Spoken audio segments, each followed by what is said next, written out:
गेल्या काही दिवसापासून छत्रपती संभाजीनगरमध्ये एफडीएनं कारवाईचा धडाका लावला आहे। आता मी छत्रपती संभाजीनगर शहरातील गुलमंडी परिसरातील नामांकित उत्तम उपहारगृहाच्या समोर आहे। आपण बघतोय या ज्या इथे उपहारगृहात इमरती जिलेबी त्याचबरोबर अनेक गोड पदार्थ तयार केले जातात। मात्र यामध्ये इथे प्रचंड अस्वच्छता आढळल्याने एफडीएने ही कारवाई केली। आपण जर बघितलं तर या ठिकाणी जे आहे ते तेल आणि वनस्पती तुपाची तपासणी करण्यात आली। त्याचा बीआर व्हॅल्यू जे आहे ते 58 आणि तुपाचं बीआर व्हॅल्यू जे आहे ते 36 आढळला आहे। खरं तर 25च्या वर बीआर व्हॅल्यू असल्यानंतर ते तेल किंवा तूप वापरता येत नाही। असं असताना सुद्धा वापरलेलं तेल आणि तूप पुन्हा पुन्हा वापरलं जात होतं। त्याचबरोबर या दुकानात असलेले 25 ते 30 कामगार होते, त्यांचे फिटनेस मेडिकल सर्टिफिकेट या दुकानदाराकडे अवेलेबल नव्हतं। त्याचबरोबर जे आहे ते ज्या ठिकाणी हे सगळे अन्नपदार्थ तयार केले जात होते त्या ठिकाणी तंबाखूजन्य पदार्थ आढळले, अनेक अस्वच्छता आढळली। त्यामुळे जे आहे ते एफडीएने ही मोठी कारवाई केली। खरं बघितलं तर हे दुकान कधीही बंद नसतं। मात्र आज या ठिकाणी जेव्हा ग्राहक येतात त्यांना सुद्धा आश्चर्य वाटतं की हे दुकान आज बंद कसं आहे। मात्र या दुकानावर जे आहे ते एक बोर्ड लावण्यात आला आहे, त्यात असं लिहिण्यात आहे की दुकानाचं काम चालू असल्यामुळं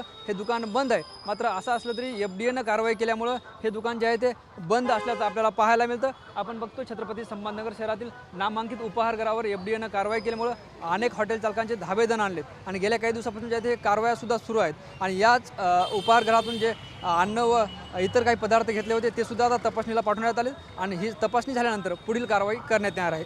कॅमेरा पर्सन अमित आडेसह ज्ञानेश्वर लोंढे, TV9 मराठी, छत्रपती संभाजीनगर।